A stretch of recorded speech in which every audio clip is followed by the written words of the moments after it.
Well, all right, all right. Welcome, everybody, to another episode of Hot Seat Automotive Podcast. It is your buddy CJ here, and tonight we're talking about all things automotive industry, the car guy hobby, cars, all the things that those real gearheads are interested in talking about. Real Gearhead Talk. This is the place to be for that Real Gearhead Talk. Come on. Welcome back, everybody. All my subscribers, you know I love each and every one of you. If you're new, around here we talk about cars, people. We get into it. And we have a great time. Guys, listen, tonight, what I wanted to do was to just kind of jump in freeform and talk about a few things going on in the automotive industry, maybe make a few observations, talk about some trends, some things that are going on. And I welcome, as always, your perspective, your comments. Come on, keep those comments coming. Let's get the free and open exchange of gearhead and automotive enthusiast ideas going back and forth. So without further ado, let's get into it. Come on. Guys, first things first. The theme for tonight is that the tide is turning. The tide is turning, okay? From an EV adoption standpoint. And many of us predicted this. I know I did. I've been saying this for years. And by the way, it's documented on my podcast episodes. Go check them out. I predicted the rollback of EV mandates, the rollback of the fast and furious push towards all EV, and a bit of a temperament and a tempering, okay?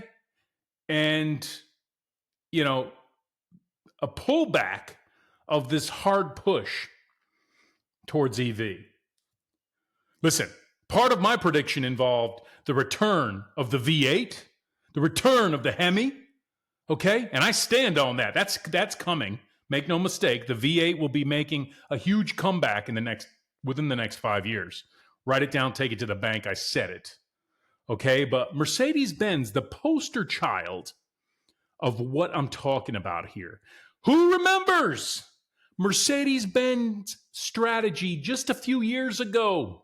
We're going to be all EV by 2030. Mercedes-Benz. Historic, massive, successful, upmarket, premium, global manufacturer went all in on EV. Many of us saw the train wreck coming. I know I did. Okay? They went all in on EV. They said, we're going to sell only EV by 2030. They started rolling out these cars, the EQSs. Here you go. EQS, fully goosed out AMG, $150,000, $170,000 EV. Even the base EQSs are up there. 70, 80, 90,000, something like that. You know, replacing the E-Class with an EV, that's been rolled back. They're coming back, you know, with hybrid versions of cars and the internal combustion engine at Mercedes-Benz. Not going anywhere anytime soon. Full retreat and rollback. Why? Because Mercedes-Benz fell on its face trying to push these EVs. Nobody wants them. I talked to a guy recently that I met who had a Maybach version of, I don't know what the heck you call it, EQ something SUV, Maybach edition. He showed me all this vehicle. We were checking it out. It's beautiful. And he was laughing to me about the deal he got. He stole that vehicle from Mercedes. The incentives, they're just trying to move them, people, and they can't. Mercedes-Benz is the case study. It's going to be a Harvard Business School case study, okay, for excessive and overly optimistic adoption of EV. Okay? They went all in too much, too fast on the narrative and the hype train. And the market just wasn't ready. So Mercedes-Benz is in full retreat mode. The tide is turning, people. That is the theme of tonight. Rejoice, gearheads. I'm telling you. This is a fascinating time to be a car guy and an automotive enthusiast. And maybe for a while there, a lot of you were feeling down and depressed about EV adoption and the future of the internal combustion engine, rejoice. I'm telling you, like, reality is setting in. The market is speaking. Supply and demand. It's the essence of business, right? You know, the losses were just stacking up for Mercedes-Benz. Okay? And these cars were rotting on the dealership, parking lots. Okay?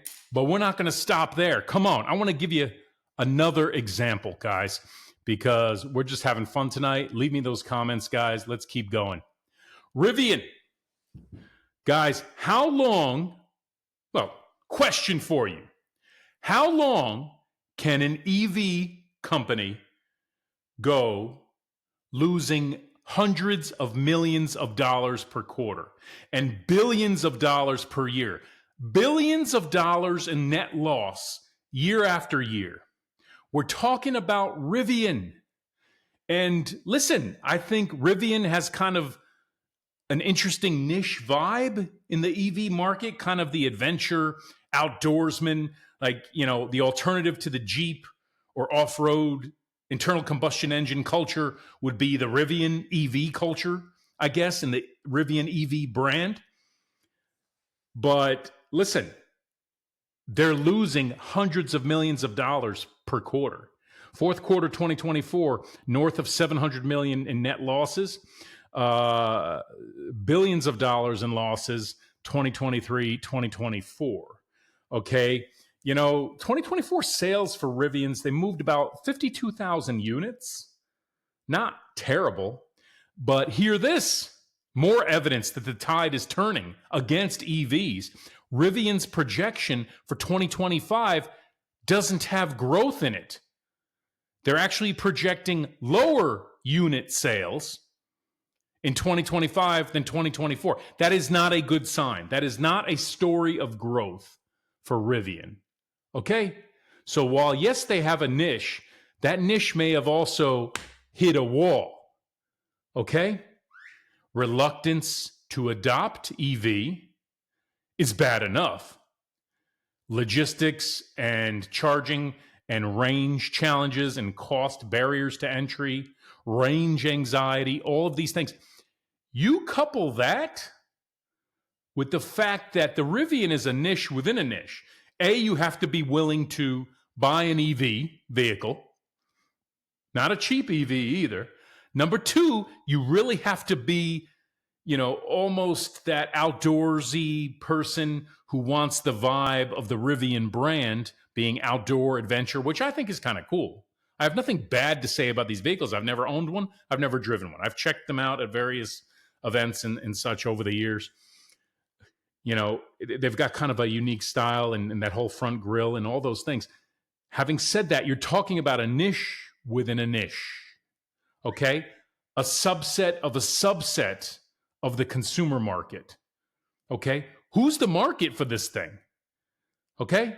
I assume it's primarily geared towards men who are into the outdoors, who are into sort of the adventure theme and image and brand, camping, hiking, off-roading. I don't know. This is my perception. You guys tell me what you think in the comments. Your typical off-road enthusiast and 4x4 person that I know is really steeped in internal combustion engine and they're loyal to their brands. The Jeep, okay? The Ford, the Bronco, whatever it might be, the Toyotas, the Highlander and the Tundra and all those things, right? Like these, these off-roaders are going to be hard to pull over into the EV realm. It's just that niche within a niche, and you're swimming uphill in a snowstorm and the river's frozen. What other analogy can I give you? How long can you lose billions year over year and stay afloat as a going concern? Now, things Rivian has going for it, apparently they have a deal with Volkswagen Group to supply technology and solutions and platform for Volkswagen's EVs and hybrids. That's my understanding at a high level. I think, listen, but additional challenges for Rivian include the potential impact of any tariffs, supply chain challenges. When you're operating this close, not even this close to profitability, but you're operating in the red, if you hit snags along the way in any business, it's going to hurt a lot. There's not much meat on the bone. There's just not much margin. There's no margin, as in profit. Okay? And then there's no margin for error in operations and supply chain change challenges and changes to consumer appetite for your EV, and then changes to the global regulatory environment. So no shortage of challenges for EV manufacturers, including Rivian. And I'm not picking on EV manufacturers, but I'm being real and I'm sharing some observations from the industry right now. What do you guys think? Let's keep going because I want to give you some more evidence. And by the way, Lucid is another one. Lucid makes some really cool, high-tech, high-performance luxury cars. I've checked them out. I've looked at them. I think it's a good-looking vehicle. I have not driven one. It's super premium. It's a premium product as far as I can tell. And it's really compelling. It's not cheap. But they're operating, losing millions, hundreds of millions every quarter. And even more of a niche than Rivian. Rivian's got some traction, at least traction, no pun intended, with those 4x4s. But, Lucid's an even smaller niche around super high-end EV, luxury EV with performance. And they haven't shifted as many units as Rivian, but they're losing. They're losing a lot. Lotus is another one. Lotus, who's wholly owned by a Chinese entity now, right? Plan to go all EV. Okay? Their current little two-seater was going to be their last internal combustion engine vehicle. Those plans scrapped, rolled back. Lotus is not going all EV. They have announced they're going to focus on hybrid powertrains. More evidence, guys. The tide is turning. The tide has turned, okay? EV adoption will not just be forced onto markets globally. It's going to continue to roll back because it's impractical. It's not good for business. It's not good for the vast majority of consumers and car owners. It's just not, okay? For a whole bunch of reasons. Barriers to entry around cost. Concerns around range, practicality, availability of charging infrastructure. The business case isn't there for the consumer. And it's just not, Mercedes-Benz, the 2030 all EV. Yeah, right. That's rolling back. Rivian, headwinds, struggles, ongoing loss, lowered projections. Lucid, similar story. Lotus, similar story. Okay? They're all pivoting away from it. Guys, a little bit more because there is no discussion that is complete about EV without talking about Tesla. So Tesla is the elephant in the room when it comes to EVs. They sell hundreds of thousands of cars, right? An incredible success story over the years about how Tesla really pioneered and drove the adoption to the point it is now. Okay? But there's a couple things that are really hurting Tesla, in my view. This is your buddy CJ's view. Number one, Tesla's got a brand problem right now. And I don't care where you sit politically. And I'm not going to tell you where I sit politically because it doesn't matter. Okay? We're gearheads, we're car guys. That's what we're talking about tonight. And in that context, I will tell you that Tesla and Elon Musk, which the brand is tied to the man is tied to the brand. Elon Musk and Tesla are bound, right? So by Elon Musk going all in politically, half the country, and again, I don't care where you sit, and I'm not telling you where I sit politically. Doesn't matter. But I'm telling you, half the country is not thrilled with Elon Musk being involved in politics. And half the country that has that point of view, they're largely tend to be more left-leaning, more liberal, candidly, right? They tend to be more open to adoption of EVs. I'm making generalizations. So Elon Musk's core market in many ways has been turned off to him, and as a result of that, turned off to the brand. Tesla has a brand problem. I'm not talking about politics. I'm talking about the resultant brand damage from Elon Musk's entrance into the political realm. Huge negative impact on this brand. And if you don't think so, you're dead wrong. Okay? Because let me tell you something. Those who tend to lean more to the right, the conservatives, even though they may be thrilled with some of the things Elon Musk is doing, those same individuals are probably not going to run out and buy an EV, Tesla or otherwise. So while Elon Musk may be mission focused and doing some things that he believes are right, and I don't care how you feel about that, we're talking about the automotive industry tonight, that is having a negative impact on the Tesla brand. The other thing I will tell you about Tesla, the Cybertruck, the negative publicity of the Cybertruck. What started out as really cool and exciting, remember that, 2019, 2020? And then remember the debacle of the guy throwing the metal ball at the window and breaking it, early days. Things went downhill from there. The Cybertruck is not the darling of the EV market. The love is just not there for the Cybertruck. The other thing I will tell you is that the designs are just stale. This is the new Model Y, okay?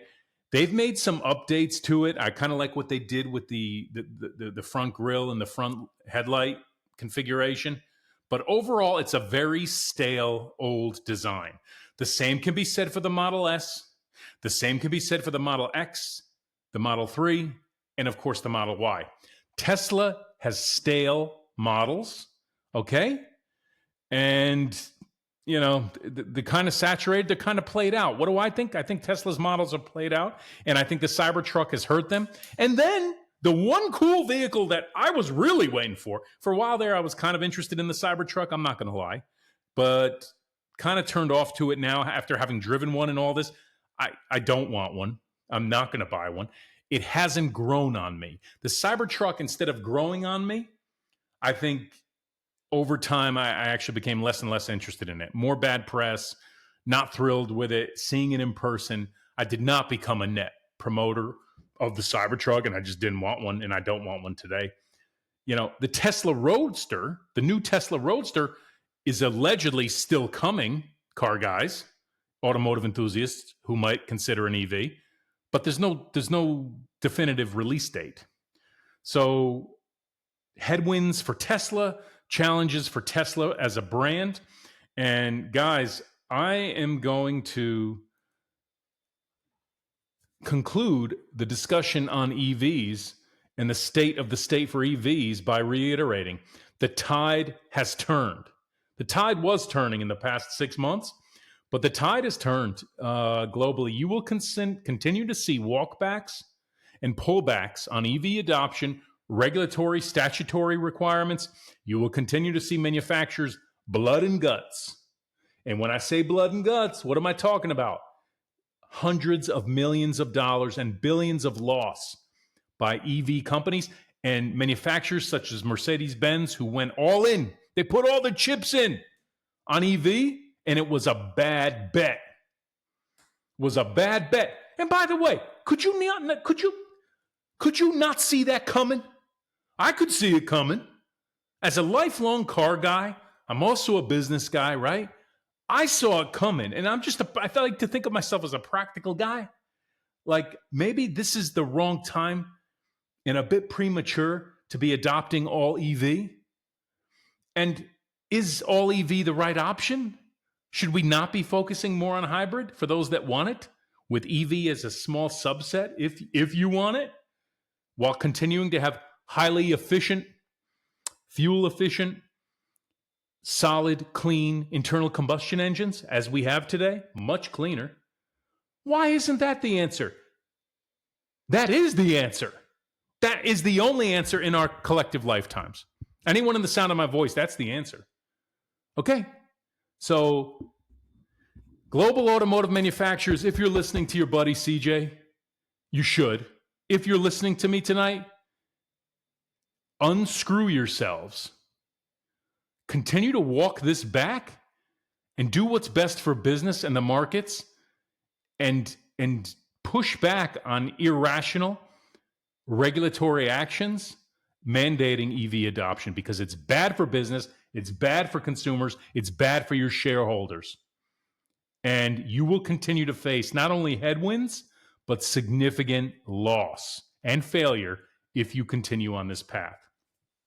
Let's move on. Your buddy CJ beat up EV enough for one night. Let's keep going, because listen, guys, we have fun, right? This is what we do. Come on. Leave me those comments, by the way. So, guys, on another front, I wanted to talk to you a bit about Porsche. So, recent updates in Porsche, there's been a bit of an executive shakeup and reshuffling at Porsche. Finance, IT leadership, sales leadership globally, shifting their strategy, challenges in markets like China, okay? Never a good sign necessarily that you're having to fire people and replace executives. In some ways, it can be, though, because it shows a willingness to evolve and change direction. A willingness to evolve and change direction sometimes necessitates a shakeup of executive leaders. And I'll say that the current reshuffling at Porsche probably indicates some changes that are necessary and hopefully will be good for Porsche as a subsidiary under the Volkswagen Group. A couple other things. Porsche is clearly going up market. Did you know that Porsche is an SUV company that also sells sports cars? Real talk. And it hurts my heart to say that. But Porsche sells more SUVs than 911s. And yes, 911 demand is still high, and that's good. But make no mistake, Porsche's bread is buttered with SUV sales, number one. Number two, to the extent that they're still in the sports car market, they're going up market. Porsche is going up market to drive margin and profit per unit and per class of vehicle. So the average net sale price of your 911 is doing this, is continuing to go up. And I'll give you an example of that. Look at this.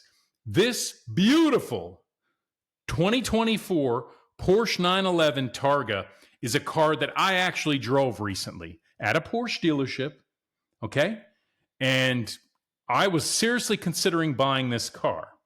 This is a beautiful Porsche 911 Targa, all-wheel drive, okay? Car has all the luxury. It does have the base drivetrain in terms of engine. It's not an S model or a GTS model. Here's what I will tell you. This Targa 4, okay, has an MSRP of about $190,000. This is a $200,000 Porsche, and it's not even an S, and it's not a GTS, okay? $200,000 Porsche, and it doesn't even have the sport exhaust, okay? Why do I tell that? It proves and sort of substantiates the fact that Porsche is going up market. Used to be, and not that long ago, $100,000, you could get a decent base Porsche. 100 to 150, you could get one pretty loaded, right? And then as you stepped up to 150 to 200, now we're getting into the higher end, well optioned, starting to look at like the MSRP for a GT car or a turbo. No longer is that the case, right? Porsche is going up market. Now, on the flip side of that, Porsche is worth it. Like, Porsches are fantastic. They are fabulous cars. I love Porsches, and I loved this one. This Targa was not the right car for me. I don't mind telling you.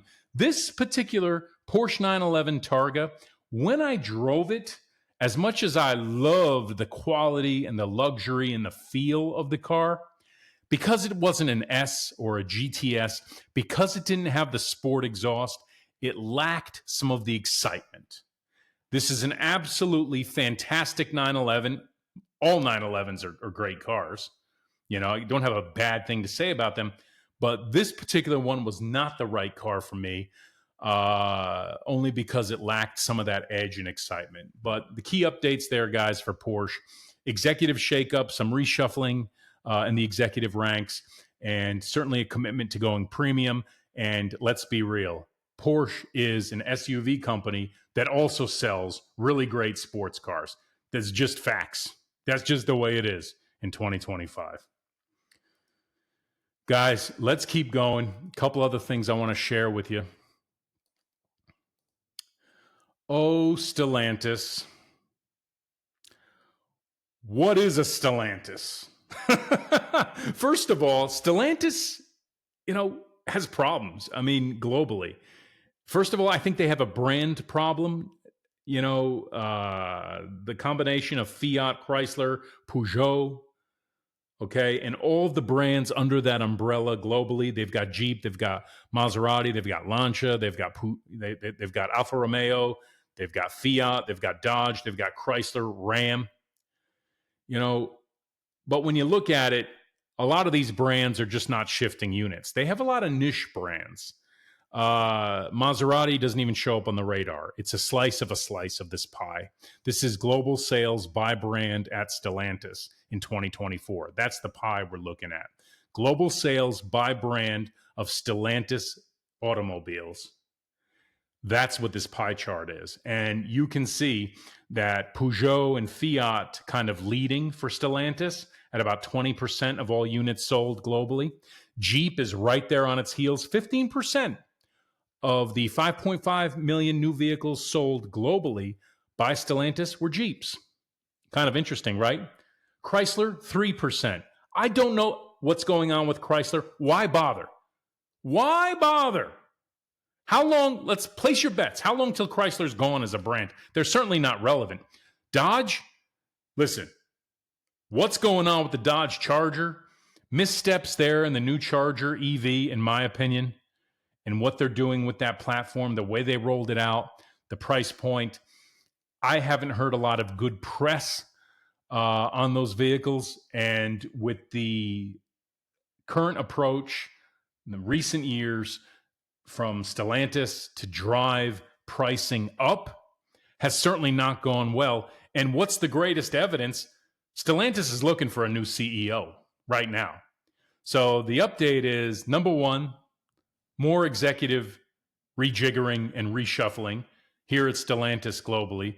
Two, Stellantis is going to have to trim some of its brands, people.